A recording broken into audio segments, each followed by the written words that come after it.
Hello everyone, welcome to SwitchUp as we once again have a look at some of the games coming out for the Switch in this upcoming week. In terms of dates, we'll be going from the 13th of May up until the 19th, and we'll first look at any games that came out without being in one of these videos for whatever reason, before moving on to the week at hand. So which games are coming out for the Switch this week? Well, let's find out.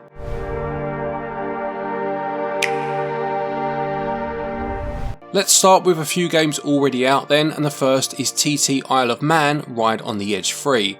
This third game, based on one of the most dangerous races in the world, includes all of the content of the latest TT, such as teams, bikes and the course, with 32 circuits and 38 official riders, 21 in Superbike and 17 in Super Sport.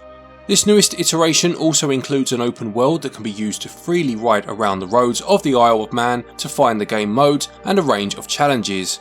It's pretty expensive at £53.99, but as I said, it's out now for those that are interested. Also already out is Man of Medan, a story-heavy horror game and the first entry in the Dark Pictures anthology series.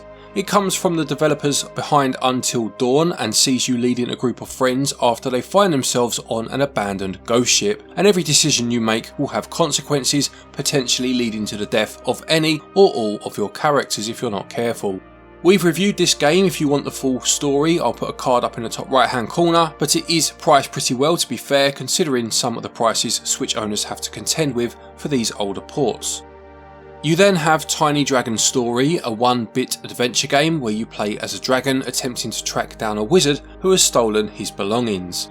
You'll need to use your fiery breath to scorch enemies or blast through obstacles, as well as navigating traps or chasms to uncover the wizard's hidden vault. I do really like these 1-bit style games. They certainly have a charm to them, and this particular one currently has 84% off up until the 4th of June, which prices it at the moment at just under £2.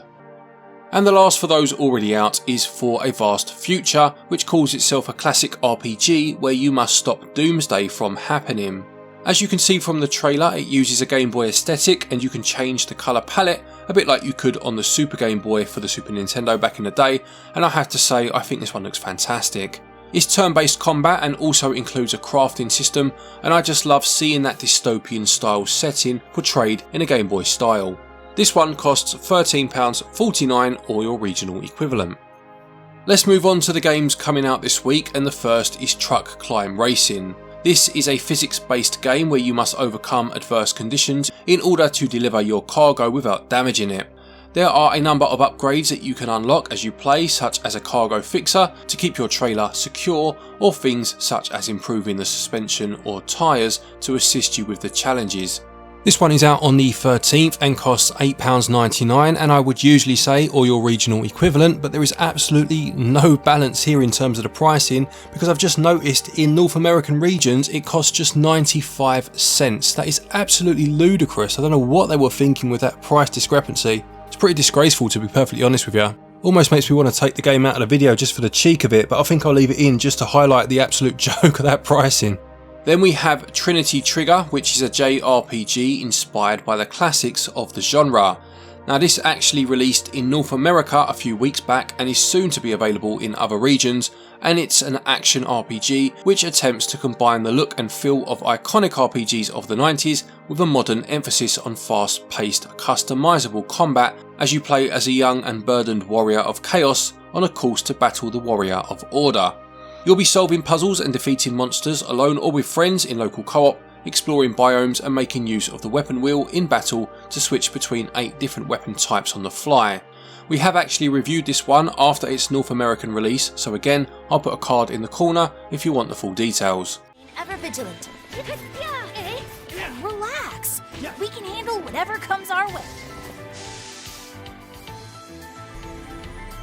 Let's be prepared for anything. If you ever start feeling The next release is KARGAST, which describes itself as a dark narrative exploration game with light RPG elements. It goes on to say that it tells a surreal and semi-satirical story of an unwell child and their journey through a place of torment. You'll need to explore this strange world with its odd inhabitants, engaging in battle and attempting to uncover the strange truths of your surroundings. There will be choices to make and branching endings as a result, and the blurb also promises an authentic synthwave soundtrack to fit the atmosphere, synthwave is always a plus in my book. It's another game that will cost £8.99 and this one releases on the 16th.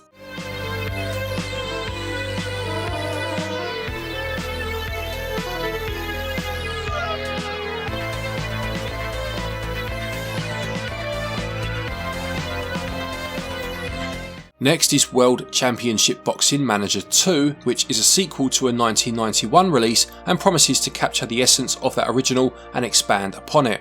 You can build a fighter from the ground up, managing their training schedules, rest days and strength conditioning. You also recruit promising amateurs, hire staff and advertise fights to boost your fighter's reputation.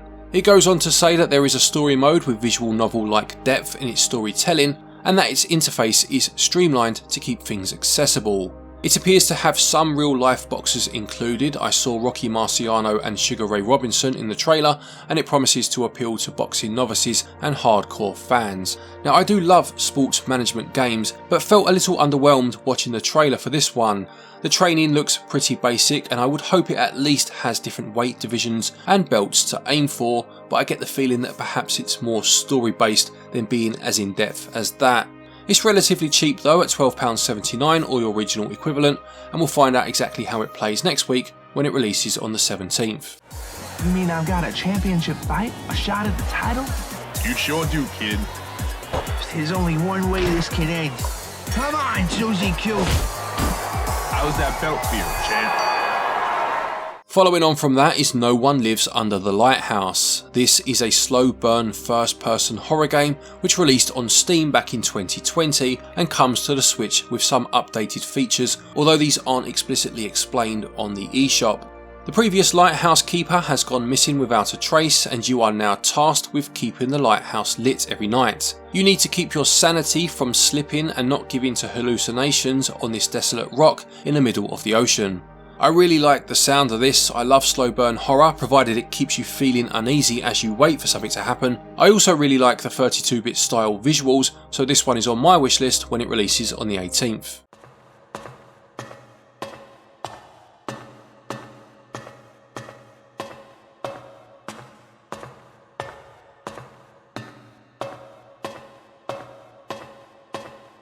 The penultimate game for the week is Cyber Citizen Shockman, which is a re-release of an old game for the TurboGrafx or PC Engine, depending on your region. You play as the cybernetically enhanced Shockman on a quest to take down the evil group that has been terrorising the town, and you have just 18 days to get this done before you turn back into a human. There are 18 stages with multiple routes to explore and upgrades to unlock, plus it includes modern features such as save states, rewind and fast forward, and a gallery. It has a brand new English translation and a CRT filter should you wish to use it. This will cost just £5.99 or your regional equivalent, and this one is also out on the 18th.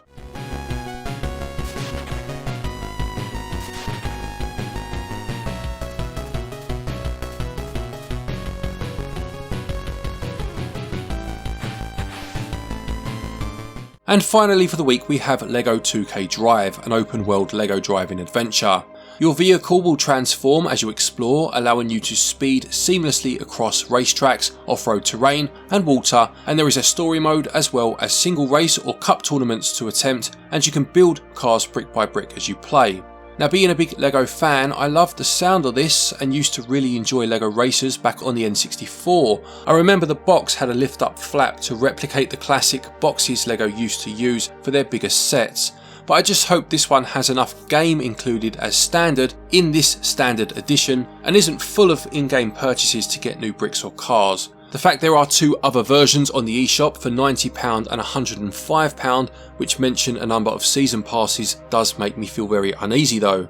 If this base game has more than enough content and the rest is just expensive and unnecessary fluff, then so be it, but these obscenely priced extra editions for games aimed at kids hitting parents' pockets hard seems to be an ever-growing practice in the gaming industry, and being a parent myself, it just doesn't sit right with me.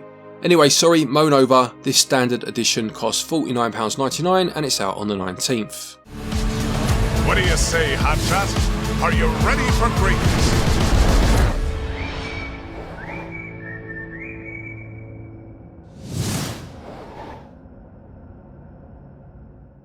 So there you have it, another week of Nintendo Switch releases. Do any of these games interest you? Will you be picking any of them up? Please do let us know in the comment section below. A quiet week this week. To be honest, it's to be expected. The week after Tears of the Kingdom released, I don't think anyone really wanted to be in that release slot, so we'll see how things go next week. Don't forget, if you are looking for eShop credit to pick any of these games up, or any other games for that matter, you can get your eShop cards via our website or buy some select games on there. Doing so will earn you SwitchUp tokens, and these will accumulate over time, allowing you to then redeem these against future purchases, and you'll still get your Nintendo eShop coins when you download the game or the card onto the eShop. Doing so also really helps the channel out, so anyone that uses this method, it's very much appreciated, thank you.